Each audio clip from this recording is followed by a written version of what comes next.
Allô! Aujourd'hui, je rencontre Anaïs Rémilly qui va nous parler d'orques ou d'épaulards, c'est comme vous voulez les appeler.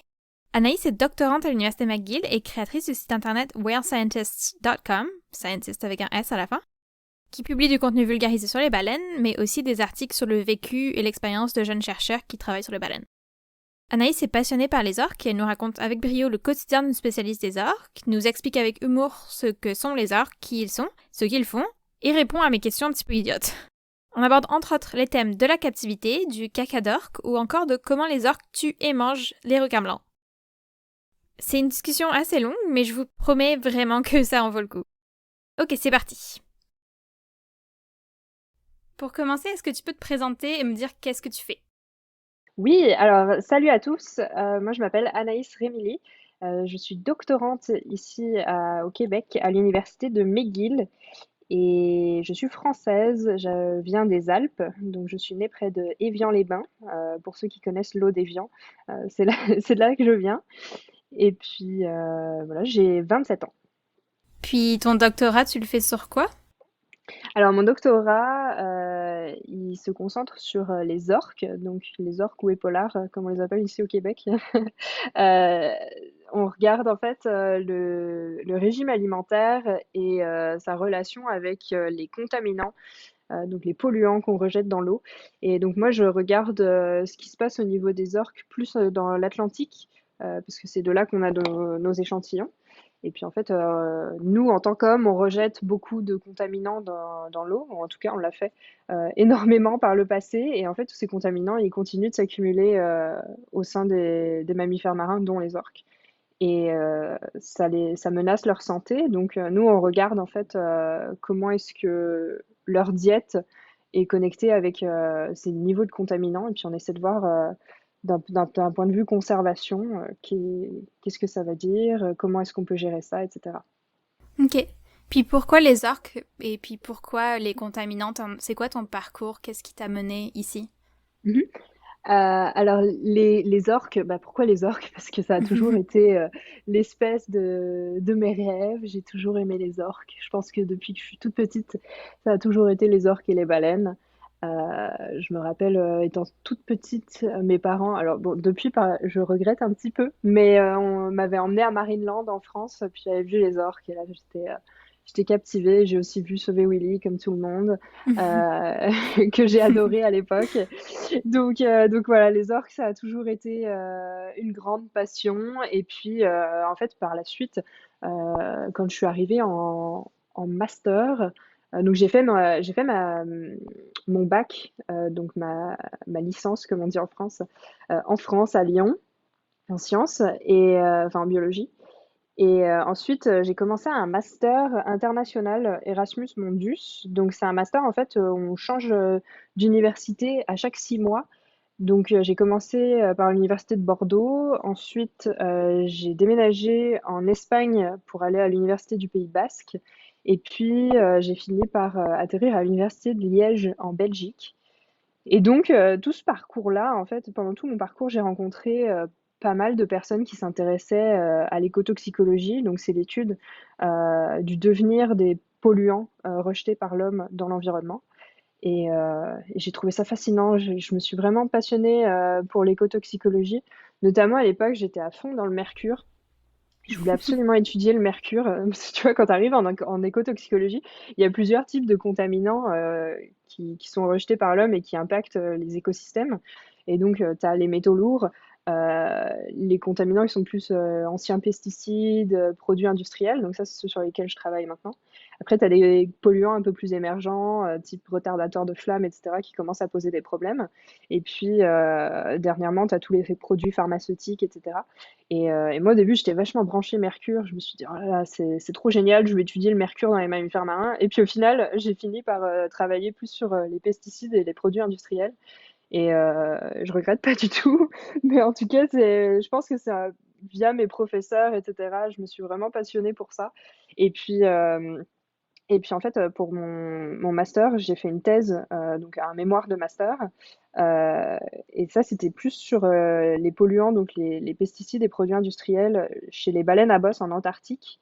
Et donc on a regardé en fait, on voulait savoir s'il y avait des différences, entre les populations et cetera. Donc j'avais accès à plus de 150 échantillons de différentes baleines et puis en fait, on s'est rendu compte que, bah, les niveaux étaient très faibles en contaminants mais qu'on les détectait quand même dans les baleines. Donc je me suis rendu compte vraiment que l'homme a vraiment a vraiment laissé sa marque partout dans le monde et heu et donc ça m'a encore plus, passionnée, enfin ça m'a encore plus intéressée, et je me suis vraiment lancée à fond dans l'écotoxicologie et puis quand on m'a proposé mon projet de thèse de doctorat qui était sur les orques et sur les polluants qui m'intéressaient, là franchement je me suis dit: «C'est bon, c'est un signe, fonce, c'est le destin, c'est parti» et donc j'ai fait mes valises et je suis arrivée au Québec comme ça. Ok, donc comme quelqu'un t'a contacté de McGill.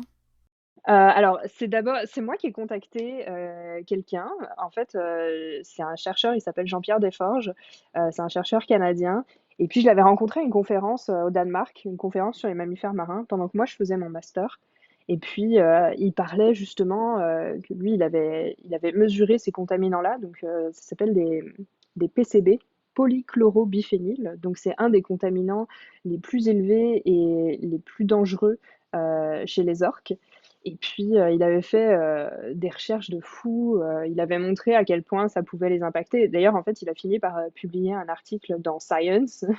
Donc, Waouh.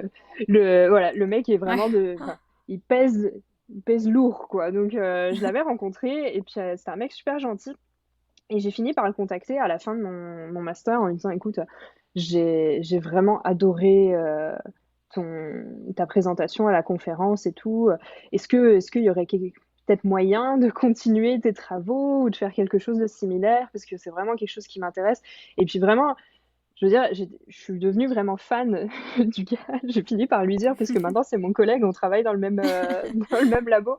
Mais je lui ai dit: «Mais tu sais pas, j'ai lu ta thèse, j'ai lu tous tes articles et tout». Là, j'étais vraiment à fond et donc Jean-Pierre à l'époque, il m'a dit, donc à l'époque, il travaillait au Danemark, il m'a dit: «Écoute, au Danemark, là, actuellement, on n'a aucun funding, on peut pas faire d'études et tout, mais moi, j'essaie d'arriver, à McGill parce que, j'ai une collègue, donc qui s'appelle Melissa McKinney, qui vient d'être, engagée par l'université McGill et puis elle va regarder, les contaminants dans différentes espèces et tout. Je vais lui parler de toi et puis, franchement, moi, je m'attendais pas à ce que ça donne quoi que ce soit.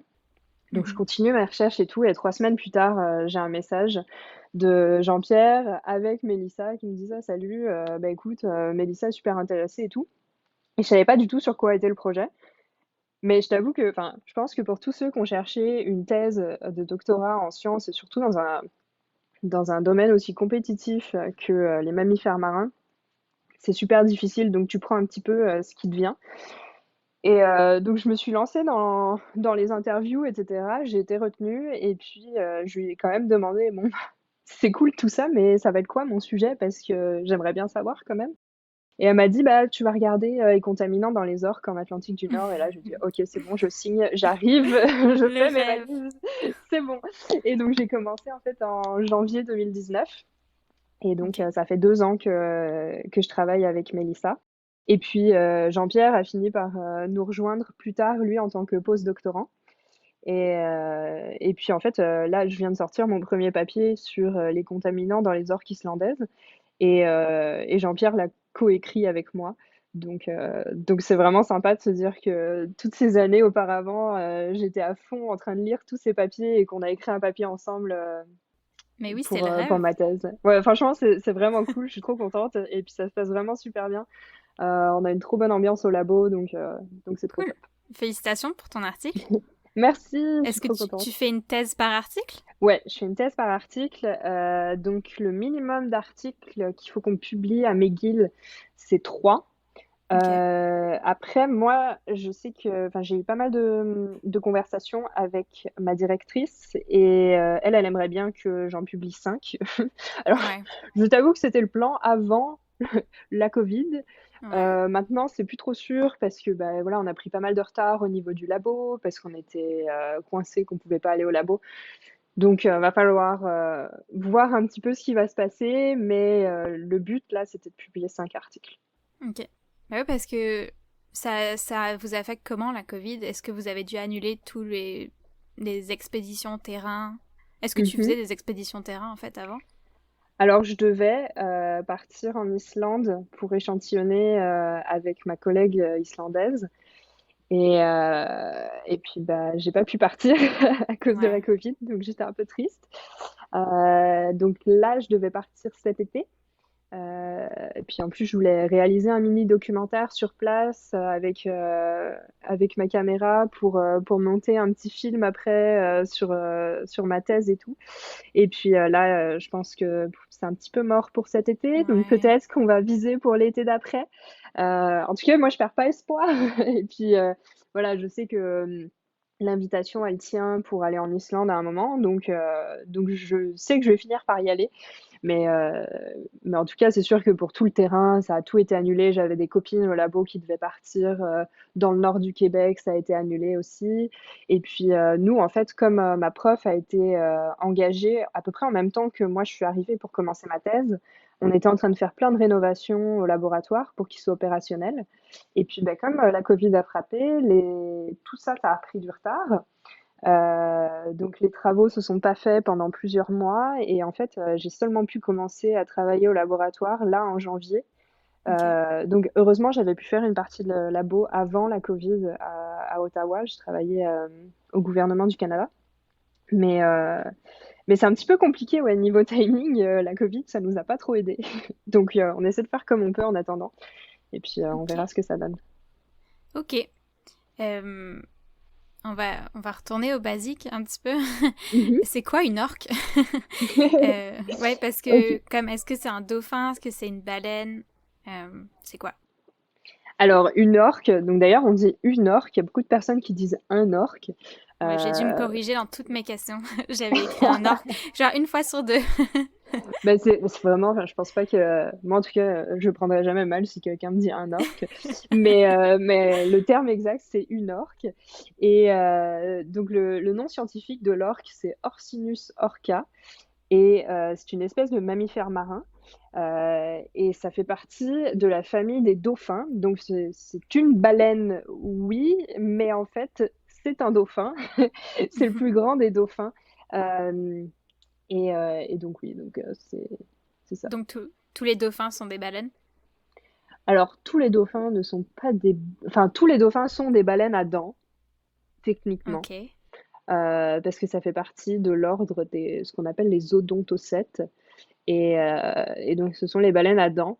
Mais l'orque fait partie de la famille des delphinidés et donc est techniquement un dauphin. Donc, c'est un peu les deux. C'est un peu un dauphin et une baleine en même temps. Mais ce qu'on appelle communément les baleines, c'est les mysticètes, donc c'est les baleines à fanon. Donc ça comprend les rorquals et autres baleines à fanon. Et donc les orques, ce sont les baleines à Ok. dents. Est-ce que ça fâche des gens? Parce que quand je faisais des recherches sur Internet, j'ai vu des gens se fâcher en disant, parce que tu sais, ça s'appelle killer whale en anglais. Puis j'ai vu des gens qui Mhm. étaient comme, c'est pas des baleines, whale devrait pas être dans le nom. Est-ce qu'il y a comme des gens qui sont fâchés dans ton domaine? Je sais pas Oh sur non, comme le fait qu'il y ait whale dans le nom. non, non, non, franchement, dans mon domaine à moi, on va pas commencer à se fâcher. On se fâche pour plein d'autres choses, mais vraiment, non, non, c'est killer Ok. whale, il n'y a aucun problème. Killer whale, orcas, voilà, Ok. ça Puis nous donc ici, fâche pas. c'est au Québec, les gens, ils appellent ça exclusivement épaulard. Alors, ben justement, j'ai eu cette conversation avec des Québécois parce que j'étais pas sûre. Et puis, quand j'ai dû présenter mes recherches, parce que je me suis lancée dans la communication scientifique il y a un an et demi, et en fait, j'avais dû faire un petit exercice comme un peu ma thèse en 3 minutes ou en 180 secondes, je sais plus exactement Ouais. comment la définition, enfin le terme exact. Mais moi, j'ai fait ma thèse en 5 minutes et c'était sur des sujets du Grand Nord. Et en fait, je me suis toujours demandé, je me suis posé la question, mais est-ce que faut dire épaulard, est-ce qu'il faut dire orque? Et puis au final, on m'a dit que les deux, ça passait. Et que épaulard, orque, les gens utilisent ça un petit peu, je dirais 50-50 au Québec. Par contre, en France, je pense que jamais personne dira épaulard, c'est super rare. Euh, Ok. donc, ouais. Ok, tant mieux parce que j'avais j'avais peur de devoir changer toutes mes questions pour épaulard, Bah puis ça me écoute, vient pas du tout naturellement, donc tant mieux. c'est ça, Ok, parce que ce que j'allais dire, moi, épaulard, ça me vient pas du tout naturellement, donc c'est je moche, suis très je veux dire, contente de... Mais c'est je suis pas, ouais, épaulard, je suis... c'est comme, Et ugh, polar, ouais, je suis pas très j'aime fan. pas Mais ça. orc, Non, ça me va très bien. orc, c'est comme je sais pas, ça fait comme mystique, beau, je sais Ouais, pas, je suis j'aime d'accord ça. avec toi. Totalement. Euh, Ok, question peut-être un peu bête, mais pourquoi les orques sont noirs et blancs ou noirs et Ok. blanches? Alors, les orques, elles sont noires et blanches. En fait, ça leur sert de camouflage pour leur froid. Donc, en fait, c'est un peu comme le même principe que pour les avions militaires. En fait, elles vont avoir une couleur claire en dessous. Parce que quand les poissons vont regarder au-dessus et qu'il va y avoir de la lumière, avoir du blanc, ça va un peu comme Hmm. camoufler l'orque. Et puis, bah, de la même manière, la coloration noire, si le poisson est au-dessus ou si le phoque ou autre proie est au-dessus de l'orque, elle va moins voir l'orque parce qu'elle sera sombre sur du sombre. Wow. Donc en fait, c'est super pratique comme technique de camouflage et ça marche super bien.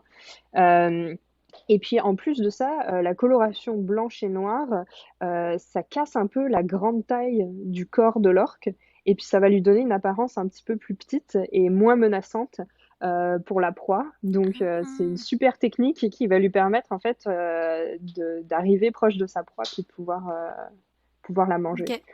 C'est un peu comme ces robes, je sais pas si tu connais les robes où comme la taille est dessinée comme en noir, Ouais. puis c'est découpé en blanc sur les côtés pour paraître plus Totalement. petit. En fait, c'est le C'est même effet. exactement ça. C'est exactement ça. Et en fait, ça marche super bien parce que les poissons et autres proies, genre les phoques, ils y voient que du feu. Et puis, bon, bah, ça se finit mal pour eux. Mais en tout cas, pour l'orque, ça se finit très bien, quoi. C'est drôle parce Donc, que, ouais, pour moi, c'était contre-intuitif. Parce que il y a ouais. super beaucoup bah, c'est très contrasté, puis tout ça, mais ça fait beaucoup de sens quand tu l'expliques, puis ouais, c'est intelligent. Bah, c'est intelligent, c'est pas comme s'il l'avait choisi. Non, non, non, ils l'ont pas choisi. Bah, c'est ça aussi qui est intéressant avec l'évolution. C'est un tas de mutations qui sont arrivées au hasard, qui ont conféré ou non un avantage sélectif. Et puis, bah, dans le cas de l'orque, cette espèce de camouflage noir et blanc, ça leur a apporté un avantage sélectif super important. Et puis, c'est pour ça que c'est resté et qu'elles sont restées comme ça, quoi. Ok. Est-ce que t'as déjà touché un orque? Est-ce que c'est doux? Parce que c'est comme, tu sais, c'est brillant, puis tout ça, alors on s'imagine que ça serait vraiment doux. Mhm. Est-ce que c'est doux? Alors, je n'ai jamais touché d'orque. J'ai touché d'autres cétacés parce que j'ai fait des nécropsies, donc c'est des autopsies sur des mammifères marins. Donc j'ai touché de la peau de dauphins, de marsouins, etc. Et alors je dis ça, mais je mens un petit peu parce que j'ai vu de la peau d'orque sur une biopsie, mais bon, j'imagine que ça compte pas beaucoup parce que c'est la taille de Mhm. mon petit doigt. Euh, mais en tout cas, je sais que c'est hyper doux.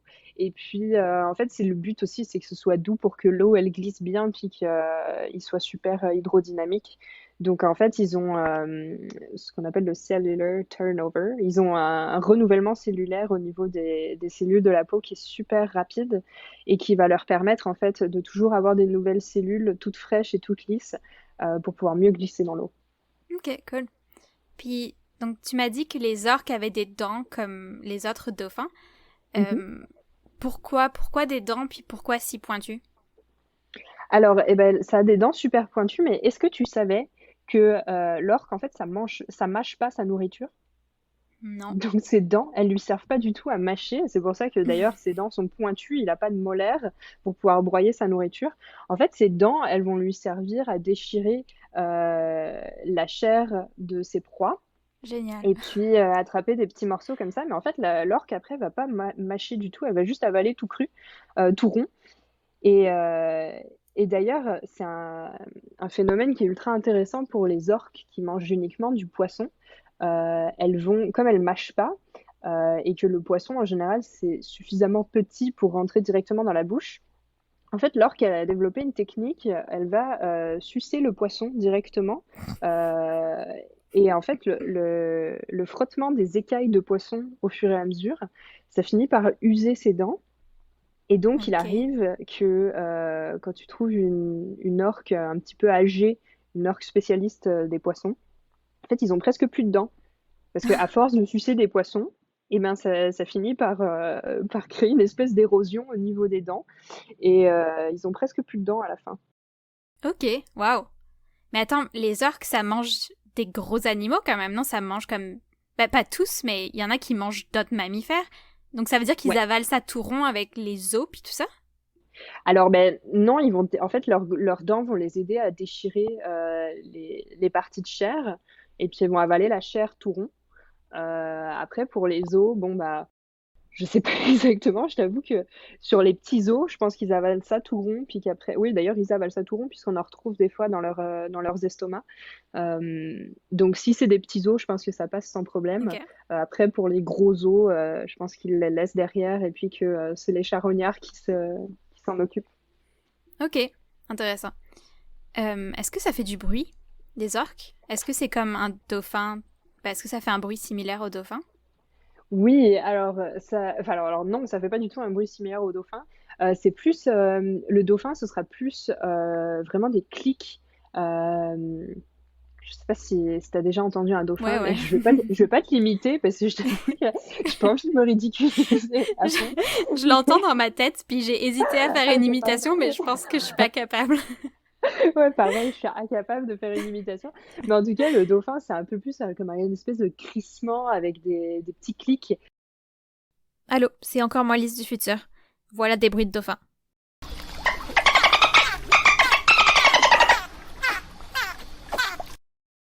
L'orque, ça va plus alors il y aura un petit peu de ça, mais ça va plus être des sifflements, des cris, quelque chose qui est plus, voilà, pour tous ceux qui ont vu Sauver Willy, Come on, Willie, you only have to do it once, just once, boy. ce sera, voilà, typiquement quelque chose, un petit peu plus, en cri, voilà. Je veux vraiment pas t'imiter le cri de l'orque, parce que vraiment ça va mal se passer. Mais ça fait, ouais, un espèce de mix, de clics et de sifflements. Et voilà des bruits d'orques.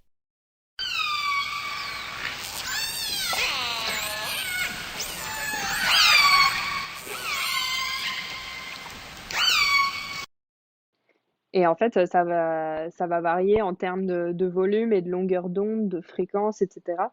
Et puis, les scientifiques, ils vont se servir de ces cris et de ces vocalisations pour, différencier différents groupes ou pods qu'on appelle, donc des différentes, matrilignes, différentes familles d'orques parce qu'en fait, ils partagent pas tous le même dialecte et donc selon les cris qu'ils adoptent, on va pouvoir, être capable de dire: «Ah bah tiens, ça c'est des orques qui viennent plus d'ici, ça c'est des orques qui viennent de cette famille» et cetera et cetera. Donc comme chaque famille a son propre langage, donc c'est comme quelque chose que le bébé orque va apprendre de sa maman. Tout à fait, ouais. Alors c'est pas tout à fait comme un langage, je dirais que c'est plus comme un dialecte, parce que je pense qu'ils se comprennent tous plus ou moins Ok. entre eux. Mais vraiment chaque famille a son petit dialecte à elle. Et d'ailleurs c'est hyper intéressant parce que je pense qu'on en parlera un petit peu plus tard, mais d'un point de vue reproduction, heu, ça rentre en jeu pas mal, le terme de enfin le fait qu'ils aient des Ouais, dialectes ben différents. on peut en parler maintenant. Ça rentre en jeu comment? Alors, bah, parce qu'en fait, c'est une méthode que les orques ont adoptée pour, minimiser les risques, de inbreeding. Alors attends, en français c'est, consanguinité. Ouais, c'est ça, donc pour minimiser la consanguinité, les orques femelles ont plus tendance à, choisir un mâle qui a un dialecte super différent d'elles. Comme ça, elles sont sûres que c'est un mâle qui vient d'une famille, génétiquement, éloignée de la leur et donc comme ça, elles vont minimiser le risque de consanguinité. Donc ça rentre en jeu l'histoire des dialectes, justement pour ça. Ok, donc est-ce que les mâles ou les femelles voyagent beaucoup pour aller trouver un partenaire?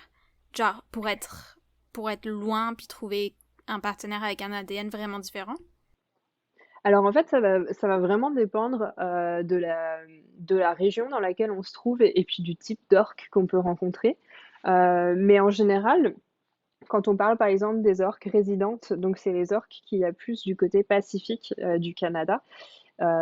C'est des orques qui vont se rencontrer famille entre familles plusieurs fois par année. Et puis, ça va être un petit peu la présentation des orques femelles et mâles qui pourraient potentiellement se reproduire. Et comme c'est des familles qui sont assez éloignées, mais qui restent dans la grosse population des orques résidentes, elles vont pouvoir se mélanger comme ça.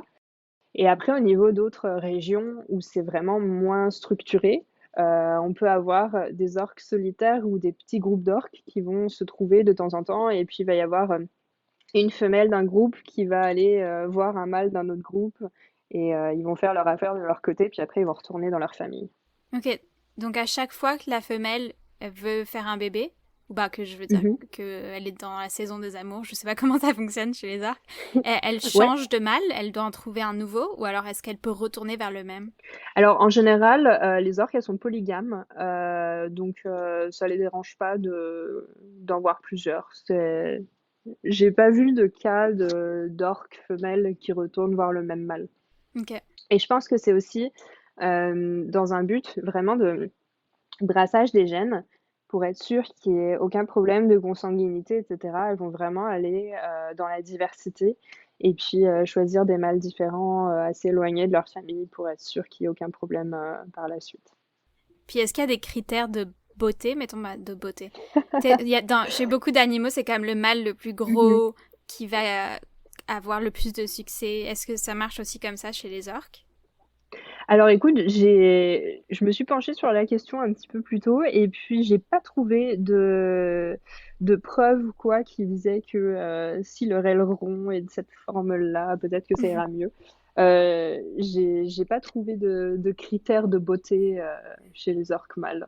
Ok, Alors j'ai juste trouvé voilà le fait que s'ils avaient des cris différents, c'était plutôt attractif pour la femelle. ok, ok.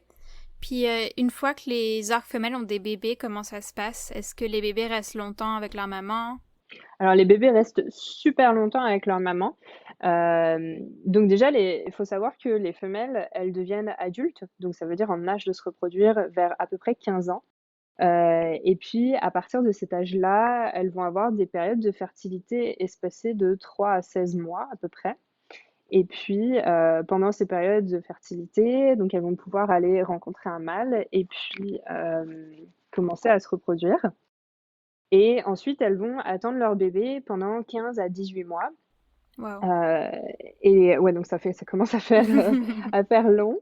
Et puis ensuite, elles vont donner naissance à leur bébé. Et puis, elles vont attendre super longtemps, jusqu'à 5 ans, avant de pouvoir se reproduire. Parce qu'en fait, elles vont s'occuper de leur bébé vraiment super longtemps.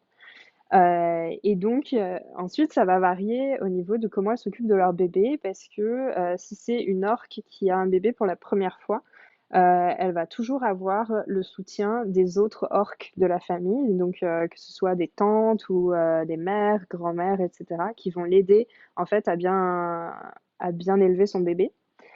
Et puis si c'est une orque qui a déjà eu des bébés, bon bah là elle saura un petit peu comment faire et puis elle va être moins assistée par les autres orques de la famille. Et puis, donc du coup, comment ça se passe? C'est que bah, quand il y a la mise bas, le bébé est expulsé et tout de suite, la maman, aidée ou non par les autres femelles, vont le pousser vers la surface pour qu'il puisse respirer. Et puis ensuite, il va venir s'allaiter donc auprès de sa mère. Et l'allaitement, il a lieu plusieurs fois par heure pendant des semaines et des semaines. Donc c'est super fatigant pour la maman. Il faut qu'elle ait assez de ressources énergétiques. Et puis d'ailleurs, c'est pour ça que, enfin moi, je trouve ça vraiment adorable. Dans les familles, en général, ils essaient de garder du poisson pour la maman qui est en train d'allaiter parce qu'ils savent qu'elle dépense beaucoup d'énergie pour allaiter son bébé. Donc du coup, ils vont lui passer des poissons en plus pour qu'il soit sûr qu'elle puisse bien manger. Ok. Je trouve ça génial. Ah Enfin, je ouais, trouve c'est que cute. l'entraide entre les orques d'une même famille, enfin, je trouve ça incroyable comme lien.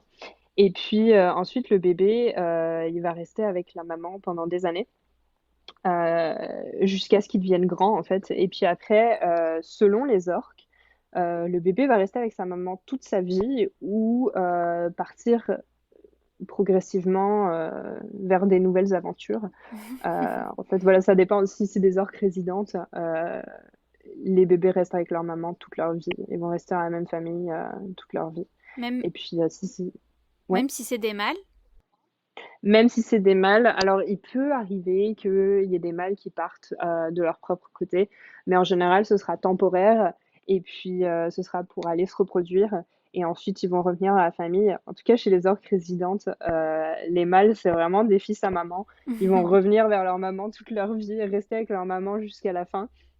Et après, vraiment, c'est pour ça qu'on fait toujours un peu la distinction sur où est-ce qu'on se place dans le monde, parce que les orques résidentes sont un peu un cas à part. Mais pour les autres orques qui vivent en offshore, comme on dit, en plein milieu de l'océan, on a moins de données parce que, évidemment, c'est plus difficile à observer. Mais on pense que, en général, dans ces cas-là, il se peut que les mâles finissent par partir, quitter leur maman, puis rejoindre ou une autre famille, ou alors une autre bande de mâles, ou alors rester de leur côté. Là, c'est un petit peu différent. Mais les orques résidentes, je les trouve trop mignonnes parce que voilà, c'est des gros fils à maman. Puis ça ressemble à quoi un bébé? Est-ce que, comme ils restent vraiment très longtemps dans le ventre de leur maman, Mhm. est-ce qu'ils sortent comme vraiment gros puis comme assez agiles ou alors est-ce qu'ils sont vraiment dépendants?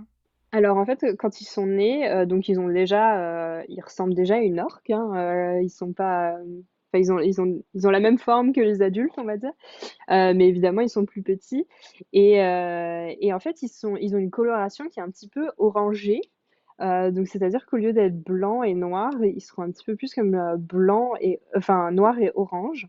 Ok. Et en fait, c'est parce que, enfin, il y a des scientifiques qui ont essayé de se pencher sur la question. Et ils pensent que, en fait, comme ils n'ont pas encore assez de gras sous-cutané, donc ils n'ont pas leur couche de lard qui les protège, on voit les vaisseaux sanguins, enfin, on les voit pas, mais les vaisseaux sanguins sont plus proches de la surface de la peau. Et donc c'est pour ça qu'ils apparaissent un peu pêche orange dans leur couleur.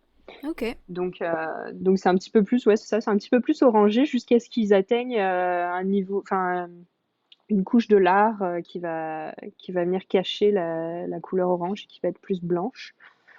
Et puis j'ai aussi un fun fact. Est-ce que tu savais que les bébés naissent avec des petites moustaches?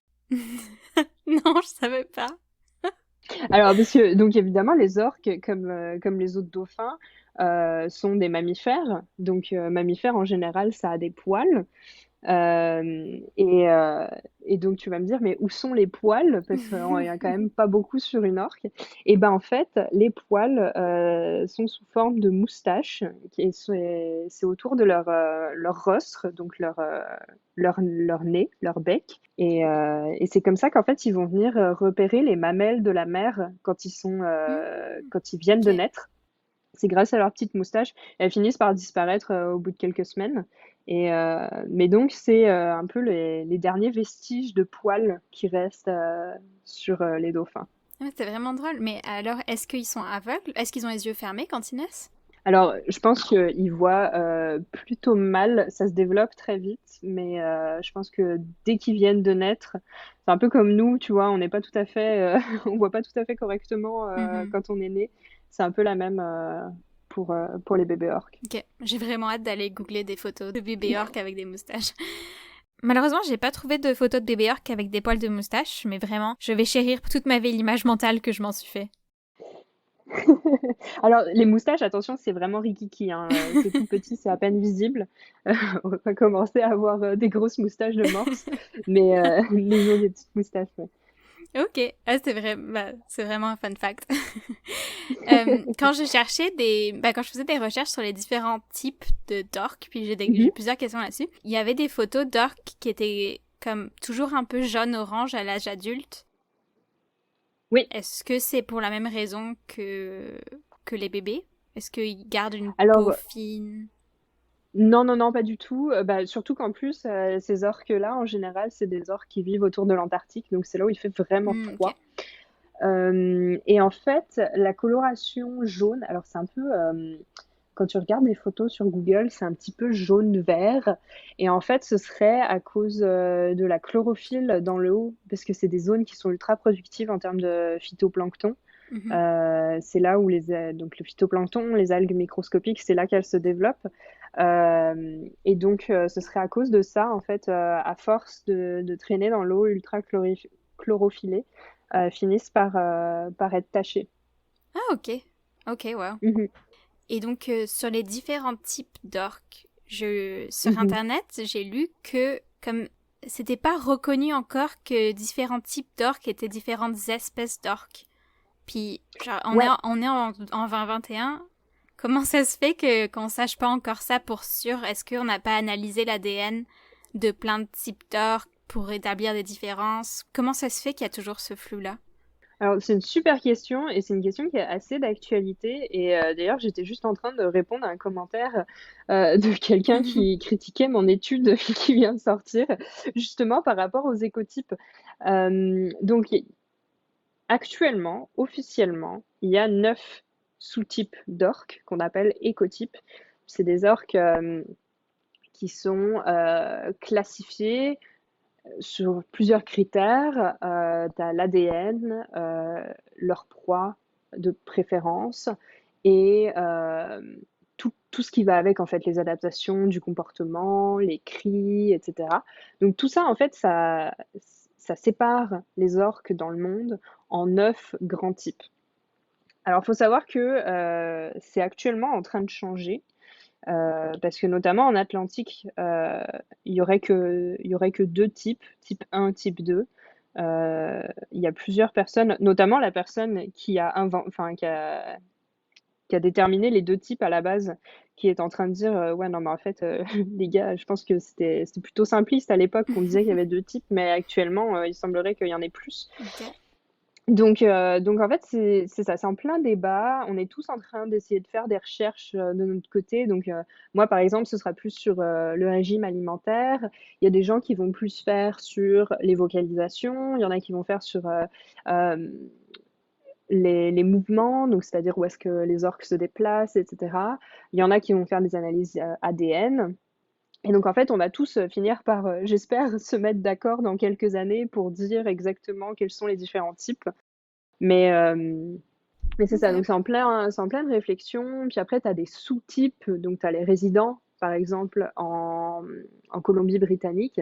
Puis tu as les résidents du Nord, les résidents du Sud. Donc c'est hyper complexe quand tu commences à te pencher un petit peu sur la question. Parce qu'après, tu as d'autres populations qui sont vraiment à part, qui seraient censées être dans des types, mais qui en fait sont un peu comme leur propre type à elles. Donc, par exemple, il y a les orques de Méditerranée. Donc, il existe des orques en Méditerranée, puis c'est un peu leur propre, ils font un peu bande à part. Mais personne n'a vraiment encore déterminé de type pour ces orques-là. Donc, c'est hyper compliqué quand tu te penches sur la question. Et puis, en fait, c'est une question qui est super difficile à répondre parce que autant dans l'hémisphère nord, où on a quand même pas mal accès aux orques, notamment en Norvège, où les orques sont très proches des côtes, ou en Islande, ou en Colombie-Britannique, côté Pacifique, on a vraiment accès aux orques tout au long de l'année. Mais il y a des zones, notamment dans l'hémisphère sud, pour lesquelles on a absolument zéro accès, quoi. Donc tout ce qui est autour de l'Antarctique, c'est super compliqué parce que bah, déjà, il faut les équipes sur place. Et puis, tu peux pas observer les orques tout au long de l'année, donc c'est aussi difficile. Donc c'est vraiment un travail de fou. Euh, mais il y a beaucoup de gens voilà, qui accumulent des bases de données, notamment ADN, sur le plus d'orques possible. Donc même quand il y a des échouages d'orques, qui récupèrent des données d'ADN, etc., pour essayer de faire une énorme base de données et puis essayer de pouvoir répondre à cette question, justement, est-ce qu'il y a une espèce d'orque, des sous-espèces, est-ce qu'il y a plusieurs espèces d'orques? Pour l'instant, on n'a pas encore les réponses aux questions. Et d'ailleurs, enfin, c'est un sujet un petit peu d'actualité parce que récemment, il y a un type qui fait débat, c'est le type D en Antarctique. Donc, c'est un type d'orque qui est vraiment différent. Si tu vas aller voir sur Google, ils ont, ils ont vraiment, tu vois, la tache au-dessus de l'œil qui est différente. Ils ont un peu une forme différente. C'est un peu les underdogs des orques d'Antarctique. Et en fait, il y a plusieurs scientifiques qui pensent que ça pourrait être une espèce complètement à part. Et donc là, ça arrivait un peu dans l'actualité parce que les scientifiques ont enfin commencé à entamer des recherches d'ADN sur ces orques-là. Donc on devrait avoir les résultats d'ici, je sais pas, peut-être un an ou deux, pour savoir si oui ou non c'est une espèce à part ou pas. Ok. Puis ce Donc, flou-là, est-ce que... Pardon, vas-y. non, mais je disais, moi j'ai super hâte de savoir Bah parce oui. que c'est hyper intéressant. Surtout, t'imagines, c'est une nouvelle espèce d'orque. Ce serait quand même énorme breaking news. J'ai googlé ça, puis bah, je veux dire, avec mes Mhm. yeux profanes, je vois pas vraiment beaucoup de différence, sauf que la tache est plus petite. Ouais, c'est ça. Mais tu vois, je Ah, puis trouve le qu'ils ont, front ils ont plus trop une gonflé. tête. Ouais, c'est ça, ils ont trop une tête différente, tu vois. Oui, en fait, ça ressemble un peu à des belugas, non? Mais comme noir et blanc. Ouais, un petit peu. Ouais, c'est un peu ça. Avec une petite tache blanche au-dessus de l'œil. Mais ils sont trop mignons, tu vois. Mais Eh oui. j'ai trop envie de savoir si c'est une espèce à part ou pas. Et puis, si c'est le cas et que c'est vraiment une espèce à part, là, ça va réenflammer le débat sur est-ce qu'il y a plusieurs sous-espèces, est-ce Mhm. que non, etc. Et d'ailleurs, en termes de conservation, c'est hyper important parce que l'orque, il faut savoir que sur la Bible un peu des espèces en danger, ça s'appelle le IUCN Red List. Mhm. Puis c'est un peu la Bible mondiale sur quelle espèce est en danger, quelle espèce ne l'est pas, etc. En fait, ils sont incapables de conclure sur l'orque en tant qu'espèce globale parce qu'on n'a pas assez de données. Et donc, c'est un peu le problème qu'on a actuellement, c'est qu'il faut plus de recherches sur les orques. Alors que c'est déjà une espèce qui est assez étudiée, mais Mhm. justement, elle est super étudiée dans les endroits où on a accès aux orques facilement, donc c'est-à-dire Colombie-Britannique, Norvège, etc. Mais il y a plein d'endroits du monde où il y a des orques qui sont pas du tout étudiés, et donc on n'a pas assez de données pour être en termes de dire, bah oui, c'est une espèce menacée ou non, c'est pas une espèce menacée. Mais il y a deux populations d'orques en particulier qui sont listées dans le IUCN Red List. Et c'est les résidentes du Sud, donc celles qui vivent autour de l'île de Vancouver, et, euh, et les orques du détroit de Gibraltar. Notamment, je ne sais pas si tu as vu récemment, il y a eu des attaques de bateaux au large de Gibraltar Non. par des orques. C'est un sujet qui a fait énormément de débats en Europe parce que bah, tu as tout le monde qui met un petit peu son grain de sel. Oui, moi je pense qu'ils ont attaqué des pêcheurs parce qu'ils leur ont volé leurs poissons ou blablabla. Blablabla. Et donc actuellement, on sait pas tout à fait pourquoi il y a eu des attaques d'orques. Il semblerait que ce soit des juvéniles qui attaquaient un bateau, Ok. enfin plusieurs bateaux dans ce cas-là. Mais donc, ils font partie d'une population qui est ultra menacée parce qu'en fait, c'est une population qui se nourrit de thon. Mais la surpêche a quasi décimé les populations de thon autour de Gibraltar. Et donc, ces orques-là bah, meurent un peu de faim. Et donc, c'est pour ça qu'elles sont en danger critique Ok. d'extinction. Donc les dangers pour les orques, ça serait plus la surpêche, puis les polluants, la pollution. Alors, c'est ça le problème, c'est que les pauvres orques, elles ont quand même pas mal de, pas mal de menaces qui viennent, euh, qui viennent les déranger. Donc, on a tout ce qui est voilà, surpêche, comme tu as dit. Euh, Pollution, c'en est une grosse aussi. Changement climatique, c'est important parce que tu as beaucoup de proies qui vont migrer vers le nord Mhm. parce qu'avec le réchauffement des océans, etc., beaucoup d'espèces de poissons qui vont migrer et donc les orques vont devoir suivre les poissons, peut-être entrer en compétition avec d'autres espèces qui chassent les mêmes poissons et donc ça va créer des problèmes de sous-nutrition. Ou alors, ça va complètement ruiner les écosystèmes parce que les orques vont arriver et vont en fait agir comme des espèces invasives et puis vont manger toutes Mm. les ressources. Et puis les autres mammifères marins, comme je sais pas, les belugas ou les narvals, vont, euh, vont pas pouvoir se nourrir suffisamment. Donc là, c'est encore tout un autre problème. Mais donc le changement climatique. Et puis, tout ce qui est bruit, c'est ultra important, notamment dans les zones super industrialisées où les orques vivent. Donc, notamment, c'est pour ça que les orques résidentes du Sud sont autant menacées, c'est parce que elles sont à proximité de tout ce qui est bateau de plaisance, Mhm. mais aussi tout ce qui est gros containers. Et donc, ça fait un bruit pas possible. Et puis, comme les orques voilà, se servent de l'écolocalisation pour se déplacer, pour se nourrir, pour communiquer, etc., ça va un peu comme les aveugler. Et puis, elles vont pas pouvoir se nourrir correctement, en plus d'ajouter un stress pas possible sur, euh, sur la population. Donc là, ça va être une autre menace pour la survie des orques. Ok. Puis toi, comme t'étudies les... c'est- comment t'as appelé ça, les polluants chez Les les orques? PCB, Les PC... ouais, c'est ça les polluants. Alors, Euh, c'est quoi, puis ça ouais, vient d'où ça? ok. Les PCB? Euh, alors, les PCB, ben, c'est un des groupes de contaminants que j'étudie. En fait, les contaminants que j'étudie, on appelle ça les polluants persistants organiques. Donc, c'est une classe de polluants qui a été pour la plupart banni depuis plusieurs années, mais qui continue de s'accumuler dans l'environnement. En fait, ces polluants-là, ça regroupe plusieurs sous-catégories de polluants, notamment des pesticides. Donc, si tu as déjà entendu parler du DDT, Mhm. c'était un pesticide qui était super utilisé aux États-Unis jusque dans les années 70, qui a provoqué la quasi-disparition du bald eagle, tu sais, Mhm. l'aigle emblématique des États-Unis. Voilà, notamment parce que c'était un pesticide super efficace, mais il rentrait dans les cours d'eau, les rivières, etc., via le ruissellement de l'agriculture. Et donc, il s'accumulait dans les oiseaux, entre autres, hein, et dans toutes les espèces. Et en fait, c'est absolument horrible parce que ça détruit le système immunitaire, ça détruit le système reproductif. Donc, dans le cas des aigles, ça affinait comment t'appelles ça, la coquille autour des œufs des aigles. Et en fait, les œufs se cassaient tout seuls avant que les bébés puissent naître. Ok. Donc, forcément, les aigles périssaient. Et donc, ça, c'est un des polluants que j'étudie. Et donc, ça comprend plein d'autres pesticides qui ont été bannis depuis, parce qu'on sait qu'ils ont des effets ultra néfastes sur les animaux. Mais en fait, le problème de ces polluants-là, c'est qu'ils ne se dégradent pas dans l'environnement. Donc, une fois qu'ils sont rentrés dans l'environnement, ils y restent. Et en fait, ils s'accumulent dans les lipides, donc dans le gras. Mhm.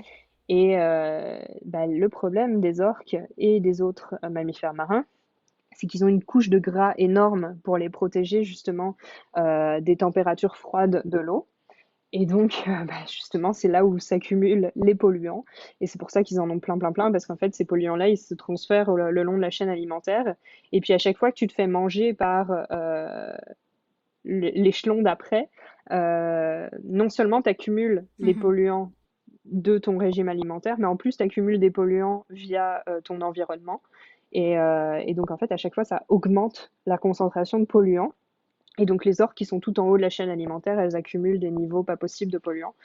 Euh, et puis, quand on a fait plus de recherches là-dessus, on s'est rendu compte que non seulement elles accumulent des quantités folles de polluants, mais en plus, il leur manque le gène qui code pour la protéine qui élimine un petit peu ces polluants-là, donc qui permet de les sortir du corps. Ok. Et donc, ils peuvent pas se débarrasser de ces polluants-là et ils continuent de les accumuler. Et en fait, ça peut créer des gros problèmes, notamment au système immunitaire. Donc, ils peuvent plus se défendre contre des parasites ou des maladies. Et puis après, au bout d'un certain seuil, ils peuvent plus se reproduire correctement. Donc, ça crée des gros problèmes de fausses couches. Euh, Comme ces polluants-là se transfèrent aussi au bébé via le lait, parce que le lait est ultra riche en lipides. Donc forcément, les lipides avec les polluants finissent dans le bébé, donc ça peut créer des problèmes de choc toxique au niveau des bébés qui finissent par mourir. Donc c'est vraiment des polluants un peu cracra, et c'est pas top pour les orques. Et donc moi, c'est là-dessus que je me penche. Voilà, donc on mesure les différents polluants dans les orques pour essayer de voir si elles sont à risque ou pas, qu'est-ce qu'on pourrait faire niveau conservation, etc. Puis donc, pour étudier ça, est-ce que tu étudies des, des échantillons de graisse ou alors des échantillons de sang? Qu'est-ce que tu Ouais, étudies concrètement? alors c'est une super question. concrètement, voilà, c'est difficile d'avoir accès à des échantillons parce que ce sont des orques en liberté. Donc, tous les échantillons de sang, c'est super difficile à obtenir parce que déjà, il faut avoir accès à une veine. Donc, je t'avoue que l'orque dans la nature, c'est ultra compliqué. Donc, en fait, ce qu'on va faire, c'est qu'on va collecter des biopsies. Donc en fait, on va prélever comme une espèce de carotte à l'aide d'une flèche qui a un embout modifié qui fait un peu comme un petit tube.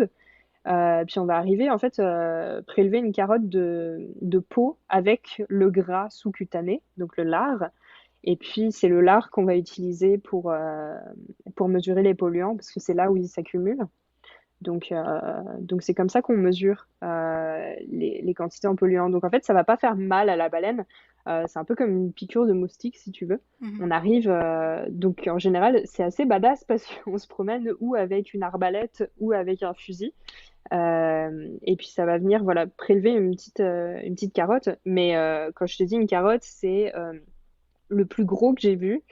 C'est une phalange et demie de petits doigts. Ok. Et j'ai des petites mains. Donc c'est pas très gros, mais après, voilà, c'est ça qu'on va utiliser et on va extraire c'est un peu, j'ai l'impression d'être un maître des potions quand je suis dans mon labo parce qu'on va travailler avec plein de solvants pour essayer d'extraire les lipides, purifier tout ça et puis en fait finir par obtenir un petit cocktail de contaminants. Et puis on va mesurer ça avec des outils chimiques de pointe. Et puis ça va nous permettre de dire bah, voilà, s'il y a beaucoup de contaminants à l'intérieur d'une orque ou pas. Et puis voilà, ouais, c'est comme ça qu'on fait nos recherches. Ok. Puis est-ce qu'il y a des avenues de solutions pour les aider au niveau de la pollution? Alors, au niveau de la pollution, pour les aider, déjà pour celles qui de base se nourrissent de poissons, mais qui seraient amenées à consommer d'autres types de proies, comme par exemple des phoques, parce qu'il n'y a pas assez de poissons à manger. La solution simple, ce serait d'arrêter la surpêche pour qu'elles aient accès à des poissons qui sont moins pollués que des phoques. Après, pour les autres, bon, bah, pour celles qui sont déjà polluées, c'est un peu tard. Mais pour les autres, bah, ce serait vraiment voilà, continuer à bien disposer de tous ces déchets toxiques qui existent encore. Donc, on estime que actuellement, il n'y a que 10% de ces produits chimiques toxiques qui ont été déversés dans les océans. Mais il en reste encore plein qui sont stockés en attendant de pouvoir les éliminer. Et donc ça, c'est un gros problème et il faut continuer les efforts pour éliminer ça de manière sécuritaire pour éviter que ça finisse dans les océans parce que ça pourrait être un désastre. Donc c'est un peu ça au niveau des mesures qu'on peut prendre là aujourd'hui pour essayer de réduire la pollution. Tu me disais que les orques manquent ce gène qui aide à éliminer les polluants. Est-ce que les autres baleines ont ce gène-là? Alors, il semblerait que ce gène-là se soit perdu au niveau des cétacés. Ok. Mais dans les autres mammifères marins, les ours polaires, qui sont pas du tout des cétacés, eux, ils ont ce gène. Il est opérationnel chez les ours polaires. Ok. Donc, et il semblerait qu'il soit opérationnel chez les phoques également, qui sont pas des cétacés. Donc, ouais, c'est ça. Ce serait juste au niveau des cétacés, il y a plusieurs dizaines de milliers d'années que ce gène-là s'est perdu. Et puis, ils peuvent pas. Alors, ils peuvent en éliminer une toute petite partie, mais pas suffisamment pour se protéger Ok. des effets néfastes de ces polluants. Ok. Puis donc, est-ce que ça réduit leur espérance de vie, tout ça? Est-ce que l'espérance de vie est calculée par son évolution dans le temps? Est-ce qu'on voit un changement là-dessus? Alors ça, c'est super difficile, c'est une super bonne question. Mais c'est tellement difficile à évaluer parce que déjà, tout le monde n'est pas tout à fait d'accord par rapport à l'espérance de vie. Et puis, ça dépend des populations aussi. Donc, d'après les études financées par SeaWorld, les orques auraient une espérance de vie moyenne d'à peu près 42 ans. SeaWorld, c'est les exploitants des orques horribles? Oui. Donc, d'après les études qui sont financées par eux, les orques en captivité ont une moyenne d'espérance de vie de 42 ans, contre 42 ans en liberté.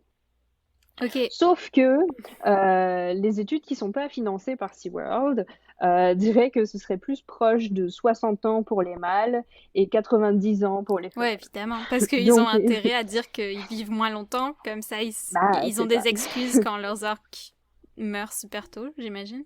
C'est ça. Oh. Donc après, bon, petite polémique à part, il semblerait que ce soit à peu près autour de 60 ans. Mais j'ai quelques rares exemples d'orques pour lesquels on sait, enfin on a connu l'âge et qui sont mortes super super vieilles. Donc il y avait Granny, une matriarque d'une famille d'orques résidentes du sud. Elle est morte à 106 ans, donc super, Wow. super âgée. Et puis une autre matriarque, Lumi, d'une autre famille d'orques résidentes du Sud, qui est décédée en 2008, et elle avait 98 ans. Wow. Donc en fait, pour ces orques-là, comme en fait on les suit toute l'année, et puis qu'on est capable à chaque fois de prendre des photos, de les comparer, de savoir quel orque est où, etc. On a un suivi vraiment dans le temps qui nous permet de savoir exactement quel âge les orques elles ont. Et donc pour ça, c'est super. Ça aide beaucoup pour les recherches.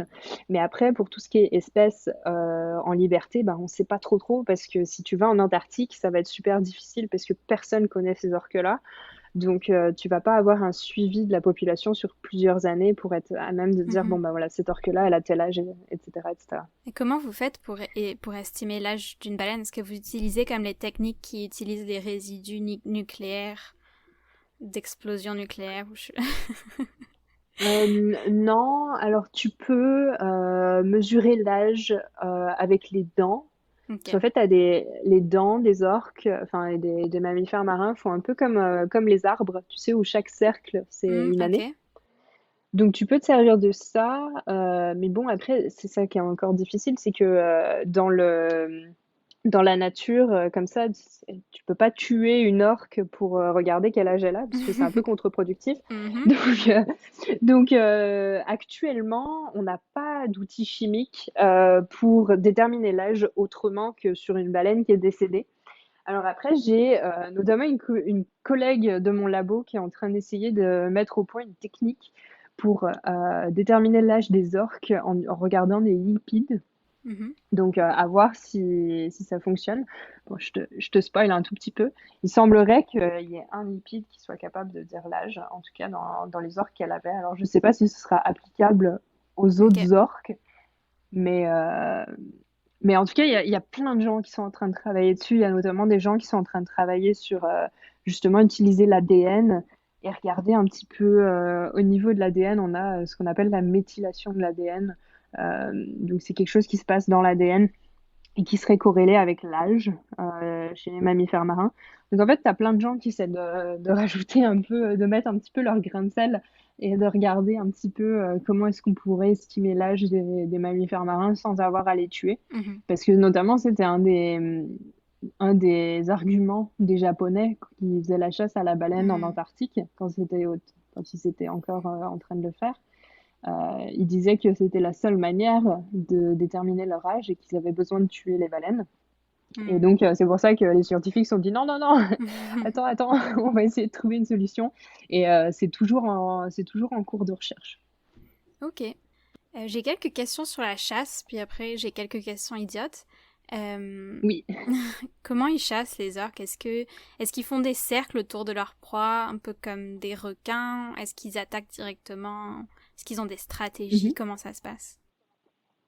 Alors, encore une fois, ça va dépendre de la région et du type d'orque ou de la population. Tu as plein de types de techniques qui existent. Et puis, en fait, chaque technique est un petit peu spécialisée à un type de proie. Donc, par exemple, pour les orques qui mangent du hareng en Norvège, elles ont inventé une technique qui s'appelle la technique du carrousel, qui est incroyable. En fait, la famille d'orques va encercler le banc de poissons.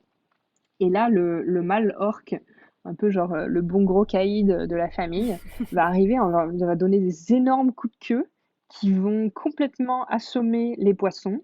Et puis ensuite, ils vont tous venir sucer leurs poissons, parce qu'attention, ça croque pas les poissons. Donc ils vont tous venir sucer leurs poissons et manger comme ça. Donc c'est la technique du carrousel, parce qu'ils finissent tous par mettre des coups de queue à droite à gauche, puis ils finissent par les manger comme ça. Sinon, on a des orques, notamment dans le Pacifique, ceux qui chassent des grosses baleines, donc notamment des baleines grises. Alors ouais, c'est différent, elles sont super, super coordonnées. Euh, c'est vraiment comme un travail un peu de loup en meute, tu vois, où elles vont venir encercler la baleine. En général, elles vont essayer, donc si c'est une maman et un bébé, c'est un peu la proie idéale, parce qu'ils vont s'attaquer au bébé. Et puis, ils vont venir encercler le bébé et en fait, essayer de le noyer, enfin, plutôt de l'asphyxier. Donc, en fait, ils vont un peu comme lui, lui sauter dessus, tu sais, comme quand tu essaies de noyer tes potes à la piscine. Je sais pas si tu l'as déjà fait. Oui. Bah, en fait, Mais non, je me suis surtout fait noyer ouais, plutôt qu'autre chose. voilà. Toi, tu étais le bébé baleine. C'est Euh, ça. mais donc en fait, voilà, ils se mettent dessus, ils mettent tout leur poids dessus un par un. Et puis le bébé, en fait, peut pas remonter à la surface, donc il va finir asphyxié. Et puis il sera trop faible pour se défendre, et auquel cas, donc les orques vont commencer à le manger. Euh, mais tu as encore d'autres types super intéressants, notamment au large du Chili. Enfin, non, sur les côtes chiliennes, tu as des orques, c'est impressionnant, elles chassent les otaries. Et en fait, elles vont les chasser jusque sur la plage. Donc, elles vont venir s'échouer volontairement pour venir attraper l'otarie jusque sur la plage. Et donc, c'est des techniques qui sont ultra, ultra sophistiquées et qui prennent des années à apprendre pour les bébés orques, parce que c'est super dangereux. Mais hyper impressionnant en tout cas, la manière dont elles arrivent à attraper des otaries. Et puis après, j'ai un dernier exemple, c'est en Afrique du Sud, des orques qui vont s'attaquer à des requins blancs, figure-toi. Ils vont arriver et en fait, ils vont retourner le requin, le mettre sur le ventre, Mhm. enfin non, sur le dos du coup, Ouais. et ils vont arriver asphyxier, enfin pas asphyxier, parce que le requin blanc peut respirer, mais ils vont venir lui mettre des coups dans les branchies. Donc ça va un peu comme l'assommer. Et à ce moment-là, ils vont s'attaquer au requin blanc et ils vont juste lui manger le foie et des fois la langue. Oh, c'est con. Et après, ils laissent le requin blanc. C'est juste pour leur... Alors, je sais pas si c'est, tu vois, un peu comme un repas de fête. Tu vois, nous, on mange du foie gras, les orques mangent du foie de requin blanc. Je sais pas du tout, mais en tout cas, c'est hyper intéressant comme technique de chasse parce que attends, c'est quand même le combat entre les orques et le requin blanc. Je trouve ça quand même super badass. Est-ce qu'ils leur appuient sur le nez? Est-ce qu'ils connaissent la technique comme d'appuyer sur le nez des requins? Je sais pas exactement, faudrait que je regarde avec en plus de détails, mais je trouvais ça juste incroyable. Mais oui, c'est fou. Est-ce que ça fait Mhm. à peu près la même taille? Un requin blanc et une orque? Non, une orque, c'est plus gros. Ok. Puis les C'est plus baleines gros, ouais. grises, c'est plus gros ou plus petit? Ah ouais, les baleines grises, par contre, les orques sont plus petites. Donc, c'est pour ça qu'en général, elles s'attaquent au bébé. Mais même le bébé, il peut facilement être plus gros qu'une orque. Parce qu'une baleine grise, il me semble que ça peut atteindre facilement 12 à 16 mètres. Euh, donc même un jeune baleineau, c'est quand même assez gros. Et donc c'est pour ça que là, en fait, elles les encerclent et elles se mettent à plusieurs autour. Et puis qu'elles laissent pas le bébé remonter à la surface. Vraiment, ils essaient de le noyer en continu. Alors c'est assez horrible Hmm, quand tu assistes à ça, parce que bon bah du coup la mère peut pas faire grand-chose. ouais, Et puis moi, tu sais que une fois qu'ils ont réussi à séparer le baleineau de la mère, c'est fini quoi. ok. Puis est-ce que les orques savent que les baleines sont des baleines? Ben, je veux dire, est-ce qu'ils ont conscience qu'ils sont dans la même grande famille de mammifères? Alors ça c'est ultra difficile. Honnêtement, je saurais pas te dire. Par contre, quand je faisais des recherches plus tôt, j'ai découvert que il y a des orques en captivité qui étaient pas loin d'un bassin de dauphins et qui ont en fait modifié leur sifflement et leur vocalisation pour, alors je ne dirais pas imiter le dauphin, mais en tout cas pour se calquer un petit peu plus sur les sifflements des dauphins. Donc je trouvais ça hyper intéressant parce que du coup, enfin, j'imagine qu'elles ont compris que c'était un langage différent et elles ont réussi à reproduire un petit peu le langage des dauphins. Donc je trouvais ça incroyable et puis ça démontre vraiment leur intelligence de folie, quoi. Leur intelligence, elle se compare à peu près à quel autre animal? Alors, encore une fois, là, c'est difficile de répondre parce que on a plein d'outils différents pour essayer de calculer l'intelligence, mais comme on regarde tout d'un point de vue humain, c'est super difficile en fait de dire bon bah est-ce qu'ils sont aussi intelligents que les chimpanzés ou pas? Mais il semblerait que ça se rapproche le plus des chimpanzés. Ok. Pour qui le cerveau est hyper développé. Et en fait, l'orque a un cerveau qui est super gros, super développé. Et ils ont ce qu'on appelle un coefficient d'encéphalisation. Donc, c'est vraiment ce qui étudie un petit peu le développement du cerveau et la taille par rapport au corps, etc., qui est parmi les plus élevés chez les mammifères. Et la structure de leur cerveau, elle est un peu similaire à la nôtre. C'est super complexe avec plein de plis, etc. Et ils ont des connexions neuronales super rapides. Donc en fait, tout ça, ça permet de dire qu'ils sont super intelligents, qu'ils auraient une intelligence assez proche de celle des chimpanzés, parce que c'est à peu près les mêmes mesures pour les chimpanzés. Mais tu vois, après, c'est super difficile de se mettre à leur place, comme on peut pas leur parler, etc. Tu vois, on peut pas vraiment savoir. Mais en tout cas, je pense que quand tu regardes leurs techniques de chasse, la manière dont ils créent leur propre culture, où ils peuvent apprendre à leurs enfants, enfin à leurs bébés, comment réagir dans tel type de situation. Enfin, moi, je pense que ça démontre quand même d'une intelligence supérieure, quoi. Donc, ça serait largement l'être le plus intelligent dans les océans. Ouais, je pense. En tout cas, ça s'en rapproche. Ok. Ok, maintenant j'ai des questions idiotes que je veux pas Aucune que question me juge pas là-dessus. Ça respire comment une orque? Alors, ça respire par un évent. Donc, en fait, imagine comme si elles avaient un peu leur narine au-dessus de leur tête. Et fun fact, la narine n'est pas du tout connectée à la bouche, donc elles peuvent manger et respirer en même temps et elles peuvent absolument pas boire la tasse comme nous. Ok, la chance. Et puis, ouais. Et puis leur évent en fait et leur respiration est pas du tout pareil que nous parce que eux en fait c'est tout volontaire. Donc nous si tu veux la nuit quand tu dors, tu vas pas devoir te forcer à respirer en fait ça va tout être automatique. Et en fait pour les orques c'est pas du tout pareil, comme les dauphins hein, d'ailleurs. Et ils vont devoir réfléchir et enfin provoquer la respiration volontairement. Okay. Et donc, c'est pour ça que d'ailleurs, une orque ou un dauphin ne peut pas se noyer, mais il va plutôt s'asphyxier, parce qu'en fait, leur évent va rester fermé sous l'eau. Mais c'est juste qu'ils vont finir par manquer d'oxygène. Et donc, voilà, c'est le petit fun fact sur la respiration des cétacés. Puis ils respirent tous les combien de temps? Alors, ça dépend des cétacés, ça dépend de si c'est des grands plongeurs ou pas. Donc les orques en général, tu vois, si elles sont pas en train de faire des grosses plongées ou quoi, ça respire toutes les dizaines de secondes, quelques dizaines de secondes. Ah ouais? Après, t'as des... Ouais, bah, si elles se promènent et tout comme ça. C'est vraiment souvent? Bah, c'est ça, je pense que 20, 30 secondes, sans problème. Si vraiment elles sont en train de se promener, etc., elles sont pas en train de faire des activités de fou.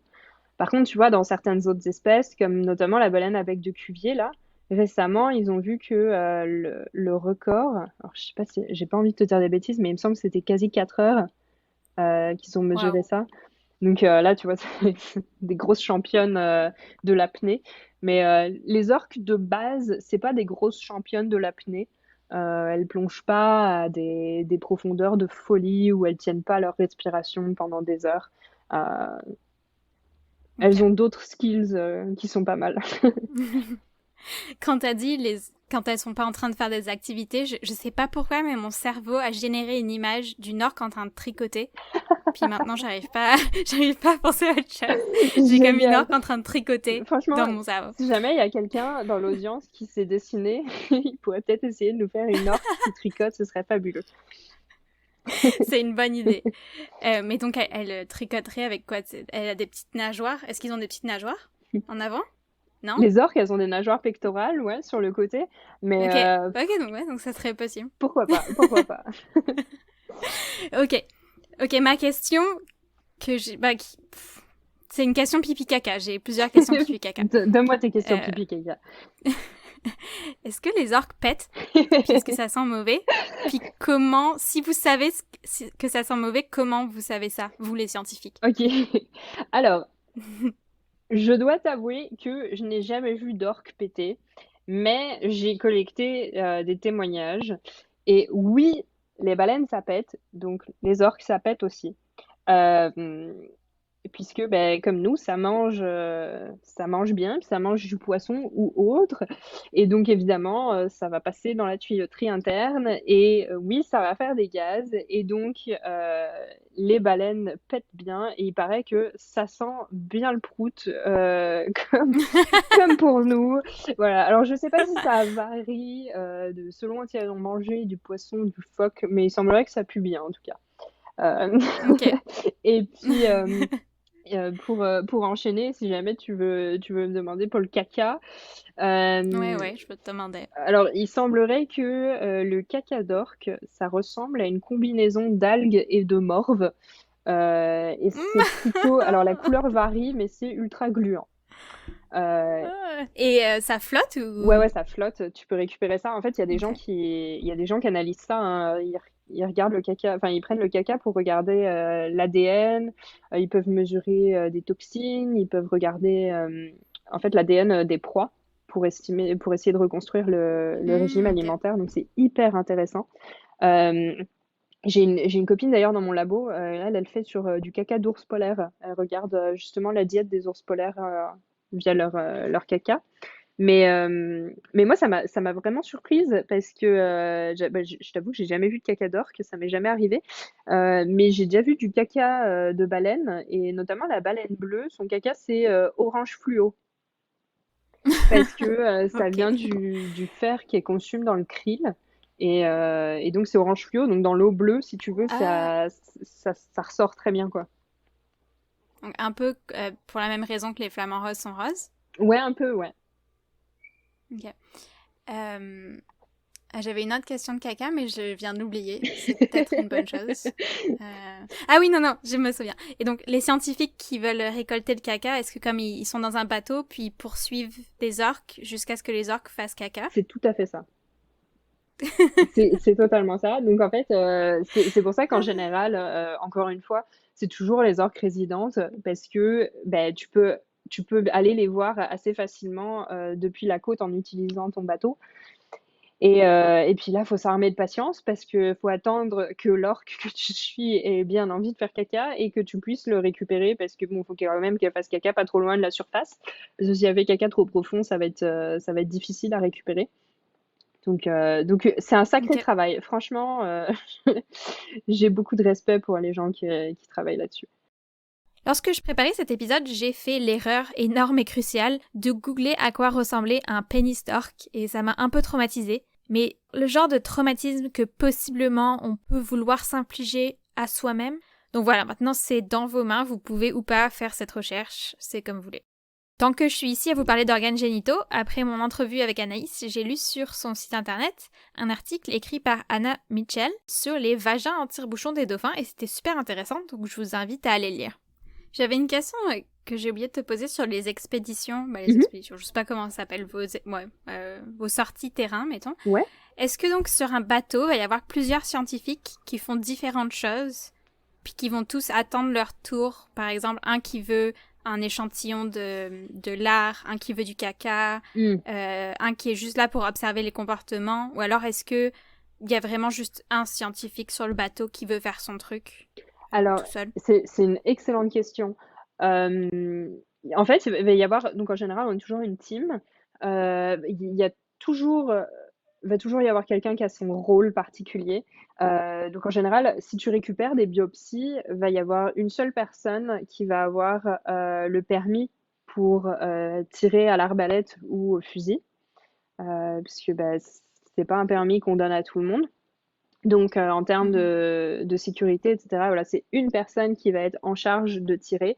Ensuite, va y avoir une autre personne qui va être en charge de récupérer la biopsie, puis de la congeler. Alors, moi, quand on échantillonnait des baleines à la bosse, c'était moi qui m'occupais des biopsies.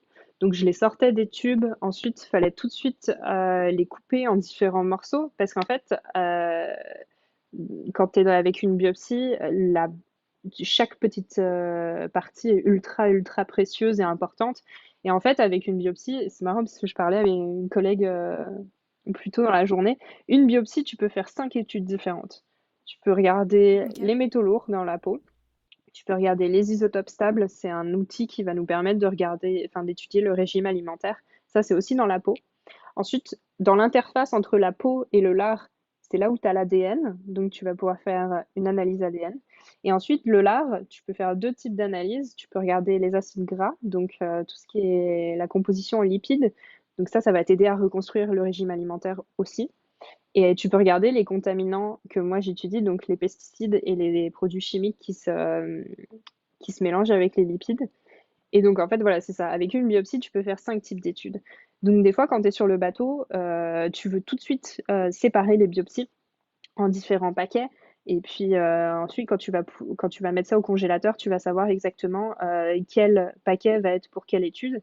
Et puis, en général, la personne qui va collecter les échantillons, elle va pas faire toutes les analyses parce que c'est beaucoup d'analyses différentes, puis c'est beaucoup, beaucoup de travail. Donc, c'est pour ça que tu as des collaborations entre scientifiques, qu'elles soient internationales ou non. Et tu vas envoyer un type d'échantillon à une équipe qui va faire notamment, je sais pas, par exemple, les métaux lourds dans la peau. Ensuite, tu vas envoyer ton interface entre la peau et le gras, tu vas l'envoyer à une équipe qui va faire plus du travail d'ADN, etc. Donc, donc ça, c'est vraiment, voilà, sur le bateau, il va y avoir une personne qui va être en charge de récupérer la biopsie, mais après, ça va servir à plein, plein de monde. Et Ok. va toujours y avoir en général une personne qui va être un peu le paparazzi de la sortie, qui va vraiment prendre toutes les photos. Parce que quand on prend un échantillon de biopsie, en général, on prend une photo en même temps de l'animal qu'on a biopsié. Parce Mhm. que après, si on a un catalogue, ça va nous permettre de pouvoir savoir exactement quel orque on a biopsié. Et puis, si c'est un mâle, une femelle, tu vois, si on a réussi à avoir un petit peu un suivi à long terme de la population, on va pouvoir savoir exactement, ah bah tiens, on l'a vu à tel endroit, Mhm. elle faisait ci, elle faisait ça, etc. Donc tu as toujours quelqu'un voilà, qui est en train de prendre des photos. Et idéalement, tu as quelqu'un qui est en train de prendre des données sur bah, qui est-ce qu'elle faisait les orques, comment est-ce qu'ils ont réagi, etc., etc. Parce qu'en fait, tout ça, c'est des informations qu'on va stocker, mais après, ça peut être super intéressant parce que, imagine, on est en train de, je sais pas, on a des résultats de fou, et ben, on va pouvoir retourner, regarder toutes ces informations qu'on a prises en mer, et puis se Mhm. dire, ah oui, bon, bah, ok, bah, c'est logique parce qu'on a vu les orques, elles faisaient ci à ce moment-là, etc., tu vois. Donc, c'est toujours un travail de fou sur le bateau, et puis, faut vraiment être super, super concentré. C'est un travail de rêve, mais c'est ultra, ultra pesant, non seulement sur le point physique, mais aussi psychologique, parce que tu dois toujours être totalement concentré. Et puis physique, bon, bah, quand tu te retrouves avec Mhm. des conditions en mer un petit peu horribles, moi je me rappelle, j'ai dû couper des biopsies avec qu'on nettoyait, tu sais, on nettoyait les outils avec de l'alcool à 70%. Et j'étais dans la, la cuisine du bateau, donc enfin, dans le bateau Mhm. même, et il y avait une houle de fou. Et je Oh. sentais l'alcool à 70%. J'étais là, ah, je vais vomir, j'en peux plus, je suis au bout, tu vois. Et pourtant, j'ai pas le mal de mer, tu vois, mais là, le bateau qui bougeait à fond avec les effluves d'alcool, c'était impossible. Ouah. Donc, tu Ouais. vois, c'est vraiment. Mais chaque personne a un rôle essentiel dans les expéditions, et c'est ça qui est cool parce qu'après, on met toutes nos infos ensemble et puis c'est comme ça qu'on peut avoir des bons papiers et des bonnes études, quoi. Ok, super. Ok, j'ai juste des questions de conclusion. Ma Mhm. première, ça serait est-ce qu'il y a des mythes sur les orques que t'aimerais déconstruire? Euh, Déconstruire. alors, un en particulier, c'est pour tous les gens qui ont potentiellement peur des orques. Les orques, elles vont jamais vous attaquer dans la nature, ça n'est jamais arrivé. Euh, Elles sont suffisamment intelligentes pour savoir qu'il ne faut pas s'attaquer aux humains. Alors, il y a eu des attaques qui étaient en captivité, où les orques, on a prouvé par la suite qu'elles étaient psychologiquement instables, mais dans la nature, jamais une orque elle va vous attaquer. Ok. Qu'est-ce que tu penses de la représentation des orques à la télé et dans les films? Ah. Alors, je pense il y a un petit problème. Je pense qu'il y a une ligne fine entre l'anthropomorphisme et ce qui se passe vraiment. Tu vois, il- je sais que les gens veulent, enfin, les médias veulent intéresser les gens aux orques, mais il faut que les médias arrêtent de représenter les orques comme des humains. Tu vois ce que je veux dire? Genre dire, ah bah l'orque elle est triste, l'orque elle est contente, etc. Parce Mhm. que je trouve ça un peu, ça, ça, c'est un des trucs qui m'énerve un petit peu, tu vois. Mais bon, c'est ouais, c'est ce que je changerais dans la représentation des orques à la télé. Et puis après, bon, sinon pour le reste, je trouve que voilà, si tu regardes des documentaires de la BBC, ça reste quand même super proche de la réalité. Bon, alors les orques sont un peu euh, représentés comme les grands méchants des océans. Bon bah voilà, tout le monde mange Mhm. tout le monde. Tu vois, c'est la chaîne alimentaire, c'est le cycle de la vie. Moi, je trouve pas particulièrement que. Mais après, encore une fois, voilà, je pense que il y a tellement de gens qui sont fans des orques que je pense pas que ce soit néfaste à la réputation des orques de les voir chasser des bébés baleines, tu vois. Ouais, c'est la réalité, quoi. Ouais, c'est ça. Mais par contre, quand tu dis, tu sais, attribuer des émotions humaines aux orques, Mhm. par exemple, quand on parle des orques qui sont en captivité, tu sais, à SeaWorld, puis tout ça, euh, Alors là, je veux dire, euh, dans ce cas-là, c'est même pas.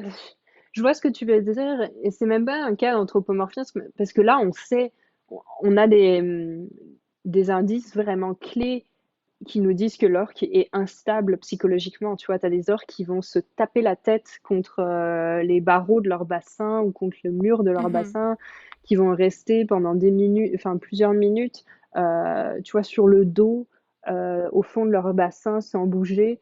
Là, on sait quand même, enfin, sans attribuer des émotions humaines à une orque, tu peux quand même te dire que l'orque a pas l'air top top, quoi.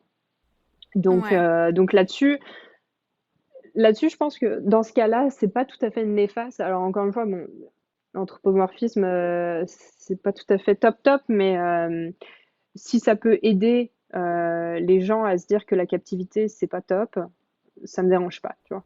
ouais, Euh, ouais, je pense que c'est un véhicule d'empathie dans ces cas-là. ouais. Par contre, quand c'est Ouais, utilisé par SeaWorld notamment, pour dire ouais, mais regardez, nos orques, elles sont trop contentes, et regardez, elles sourient et tout machin, là par contre, ça me dérange beaucoup. ouais, ouais, ouais, Là, je trouve ouais, ça ouais, pas je comprends. correct. Ok, donc qu'est-ce que t'en penses quoi de SeaWorld puis tout ça? Je me doute de ce que t'en penses, mais t'en penses quoi? Alors, J'ai alors, c'est hyper difficile comme question et notamment sur mon site, c'est quelque chose auquel j'essaie de faire hyper attention. Hem, la captivité, c'est un problème quand elle est utilisée, enfin à mon sens, hein, quand elle est utilisée uniquement à des fins de spectacle et de divertissement. Pour moi, c'est un problème et aucune orque devrait avoir à sauter dans un cerceau pour obtenir du poisson. Maintenant, cela dit, si tu as un échouage de dauphin où tu récupères le dauphin et que tu essaies de le réhabiliter et que tu peux pas Mhm, le remettre dans l'eau, et qu'auquel cas tu le gardes en captivité et que tu l'entraînes pour la recherche, pour essayer de comprendre, d'en savoir plus sur les dauphins en liberté, ça c'est un cas de captivité qui me dérange moins. mhm. Donc, ça reste de la captivité, mais c'est pas une captivité à fin de spectacle. Alors après, il y a beaucoup de ces Ouais, centres-là qui vont quand même faire venir des visiteurs parce que ça va leur apporter de l'argent pour continuer leur recherche. Donc dans ce cas-là, mais c'est pas pour du profit. c'est pas pour... T'en as qui font du profit, c'est là où tu vois, t'es dans une zone grise vraiment qui est difficile. euh, Parce que t'en as qui vont quand même faire du profit avec ça, mais d'un autre côté, tu sais que le dauphin, tu pouvais pas le remettre en liberté. Et puis qu'il aide Ouais. à la recherche. Alors, est-ce que c'est correct? Est-ce que c'est pas correct? Tu vois, c'est tout un débat. Mais moi, j'aurais tendance à dire que dans le cas où voilà, la réhabilitation était pas possible et que ça aide à la recherche et qu'on n'est pas en train de faire sauter le dauphin dans un cerceau, pour moi, ça reste OK. Ok. Mais Donc, après, ouais, voilà, ok. tout ce qui est SeaWorld, faire sauter les dauphins. Alors après, il y a eu un avantage à la captivité, je pense, et ça me plaît pas de le dire, mais je pense que ça a sensibilisé beaucoup, beaucoup de gens à la vie marine, les mammifères marins. Ça a intéressé énormément de personnes. Voilà, ils ont vu un dauphin sauter à SeaWorld, ils se sont intéressés aux dauphins, et ensuite, ils ont décidé d'aller voir des dauphins en liberté dans ce cas-là, et puis de s'intéresser peut-être un petit peu plus aux problèmes dans les océans, etc. Dans ce cas-là, ça peut être bénéfique, tu vois, la Ouais. captivité. Mais en tout cas, enfin, Mais en même temps, ouais.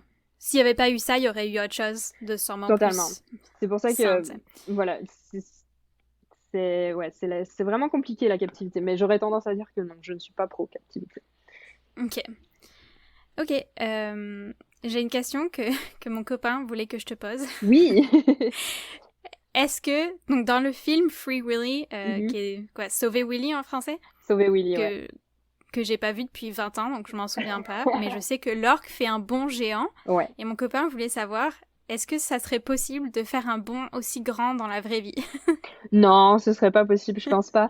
D'ailleurs, c'est pour ça que, alors, d'ailleurs, j'ai cringe à mort quand j'ai revu le film, parce que le CGI est tellement mauvais que tu vois, c'est pas, c'est tout en images de synthèse. Non, je pense pas que c'est possible. C'est vraiment un gros saut. Les orques peuvent sauter, hein, mais tu sais, défie pas la gravité non plus là. C'est quand même des grosses bêtes qui font plusieurs tonnes, qui sortent de l'eau en plus. Où elles pèsent encore plus lourd, tu vois, non, je pense que c'est complètement impossible. Mais en Ok. tout cas, pour le C'est film, drôle c'était parce cool. que quand j'ai vu ce film, quand j'étais toute petite, je me souviens pas d'avoir détecté que c'était faux. Mais en même temps, Mais tu sais, moi je non devais plus, avoir 5 ans, donc... moi non plus, j'avais pas vu. Mais tu sais, c'est comme quand tu regardes un vieux film des années 80, au début, personne captait, puis quand tu le regardes plusieurs années après, t'es là, ouais, non, mais le CGI a quand même vraiment mal vieilli. Ah bah là, Bah ouais, c'est... à l'époque, c'était au top. Ouais, c'est ça. Mais là, non, non, je te jure, si tu revois la scène, c'est hyper cringe.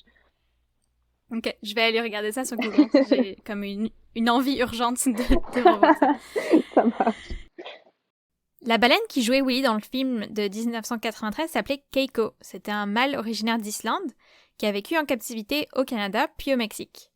Après le film, le public s'est mobilisé pour que Keiko soit remis en liberté comme dans le film, et il fut donc entraîné pour la survie en liberté et libéré progressivement à partir de 1998, après avoir été transporté par avion des États-Unis jusqu'à l'Islande. Malheureusement, Keiko est mort d'une pneumonie en 2003 à l'âge de 27 ans, au large de la Norvège. Qu'est-ce que tu préfères à propos de ton travail? Alors, ce que je préfère, c'est vraiment me rappeler de ce pourquoi je travaille et puis me rappeler vraiment que... Parce que tu vois, quand je suis au labo et que je me ramasse avec un petit bout de gras qui me fait une phalange, je me dis, ouais, bon, quand même, c'est un bout de gras. Puis après, je me rappelle quand même que c'est un bout de gras qui vient d'une belle orque qui nageait en liberté en Mhm. Islande et je me dis, ok, c'est bon, ça me dérange pas, je peux passer ma journée, je suis fatiguée, mais c'est pas grave, c'est pour les orques. Et ça, je trouve que c'est quand même génial. Et puis après...